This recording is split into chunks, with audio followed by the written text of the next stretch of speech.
Knowledge is of two types. One is the religious knowledge and the other is worldly knowledge. It is compulsory, it is fard, that every Muslim should see to it that he gives the basic religious knowledge to his children. That's his duty. Otherwise, he'll be responsible on the day of judgment. Since he is the father or she is the mother, it's the duty of every Muslim to see to it that to the children, they give the basic knowledge of the deen. Number one is Tawheed, the oneness of Allah subhanahu wa ta'ala. What is the meaning of Tawheed? Who is Allah subhanahu wa ta'ala? The worst sin is shirk. Number two is Salah, how to offer Salah, the basics of it. Number three is Zakat, that every rich person who has a saving of more than the nisab level, 85 grams of gold, every lunar year should give 2.5% of that excess wealth in charity. Tawheed is there. Praying minimum 5 times a day. Zakat, 2.5% of excess wealth in charity every lunar year. Saum, fasting in the month of Ramadan. In the month of Ramadan, abstaining from food, drink and sex from dawn to sunset. And Hajj, if you have the means, the health and the money, at least once in a lifetime, perform Hajj. That is pilgrimage to the holy city of Makkah and Mina, Arafat, all the Arkan, at least once in a lifetime. These are the basic teachings which is fard, every parent should give to the children. And as much as you can of the Islamic knowledge, the better it is. But the basic is minimum faraid. The other type of knowledge is the worldly knowledge. Again, the worldly knowledge can be divided into two types. That worldly knowledge which gets you closer to Allah subhanahu wa ta'ala. That worldly knowledge which makes you understand the Quran and the Hadith better. That worldly knowledge which makes you understand and implement the shariah better. This type of knowledge, inshallah, will help you in this world and the akhirah.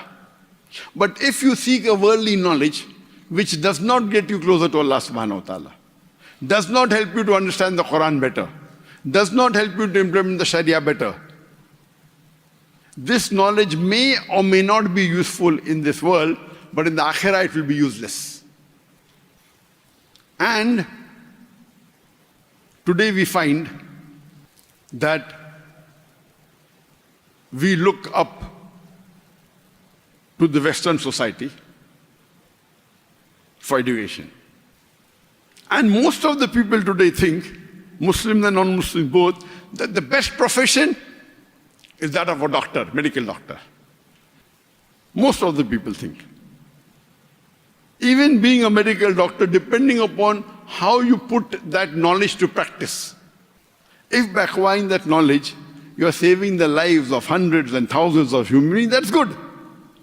But if you're using that knowledge, for example, to do abortion, to save the people who have done zina, fornication, adultery, and hide their sin, then this knowledge is not good.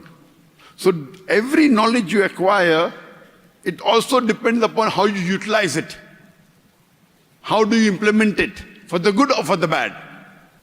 So knowledges can be used in two ways, for good things and for bad things. If you use for good things, it will be good for you. If not, it will have a negative impact on you. As I was saying, that most of the people are impressed by the Western knowledge. If we analyze, I do agree that the Western knowledge in terms of science and technology, it is improving. But where it comes to morality, to modesty, sobriety, it's declining. And when we read this Western education, when you take knowledge from the Western education, what will they tell you? They will tell you, and you find that not in Western country, it's even now coming to the Eastern country. It says, condomize yourself. That means when you're having sex, condomize. Means no problem, you can have illicit sex, You can have sex with a girlfriend, boyfriend, no problem, but condomize. Use condom. It doesn't say that zina is haram.